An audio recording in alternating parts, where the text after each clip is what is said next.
Media professionals across the country have renewed calls for stronger protection and better working conditions for journalists as the world yesterday marked the International Day to End Impunity for Crimes Against Journalists. The annual observance designated by the United Nations highlights the persistent attacks, harassment, and violence faced by journalists globally. According to UNESCO, nearly 9 out of every 10 cases of violence against journalists worldwide remain unresolved. In Nigeria, journalists lamented worsening threat to press freedom and safety, citing poor access to information, inadequate pay, lack of insurance, and absence of protective gear, particularly when covering protests or conflict zones. They urge government authorities and media owners to take concrete steps to safeguard those who risk their lives to inform the public. Journalism has been bedeviled by serious challenges over the years and it still obtains today. In my over 2 decades, I have seen it all. One of the greatest challenges of journalism is funding. Journalists are poorly paid, and this in many ways affects their performance. I've worked in war-prone regions. I've worked in Maiduguri for 15 years during the Boko Haram crisis, and I was equally in Delta State, in Warri precisely, during the crisis in Warri. So those crisis areas, as a journalist, you have to know how to navigate those terrain well so that you will not lose your life. I've had people that have lost their life doing this job.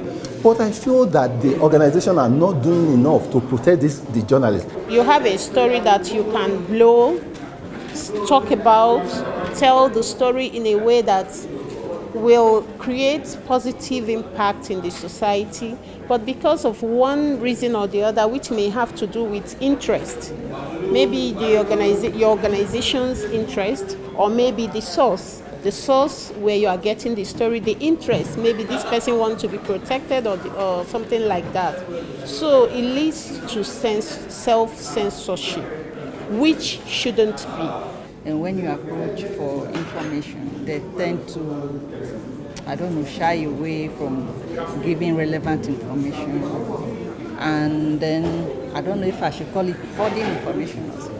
But when you approach asking for certain information that you know they are in possession of, it's really difficult getting it.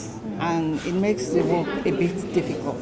Issue of security, trying to prevent one from carrying out your duties.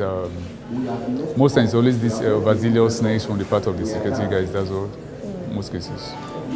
And probably at times again, some government officials, they also erect kind of impediments sometimes, getting information from them, getting documents and whatever that are official, not just, so most times it's very difficult. Our diplomatic correspondent, Amma Marcus, reports calls for stronger enforcement of the Freedom of Information Act, improved working conditions, safety insurance and hazard allowances, as well as provision of protective equipment for reporters in high-risk environments. What's meant for the public should be released, should be made available. Whatever information that needed to be released should be made available. When you begin to make things look as if, the journalist needs to dig hole to get information from the ordinary information, then it's an issue. And that's why we have different reports that most times they say they are not correct and whatsoever, because you allow journalists to begin to speculate. And there should be no room for speculations. The government agencies should be willing to give out information when it is required, when the journalists ask for them, because you are helping my work and I'm also helping your work as well. So there's this mutual benefit between the journalists and the government agencies. As a journalist, I will advise Even if your media houses have not trained you, have not taken decision of training you, train yourself. If you go to YouTube, there are various videos that you can use to train yourself. Living wage. When somebody is paid the living wage, he won't wake up in the morning looking for where to make money. We know that my salary is secured, and you will be able to work assiduously at doing the best. When you are given good pay, when the insurance is there, and when journalists are well respected, they are given the honor that they deserve. At the end of the day, the society will be better off for it. I think governments globally need to do, especially in developed countries, need to do more to help journalists. Those working in government should be well trained, sponsored, training outside the country. They should train them from time to time, from low level to high level. They should take them for training so that they become better journalists.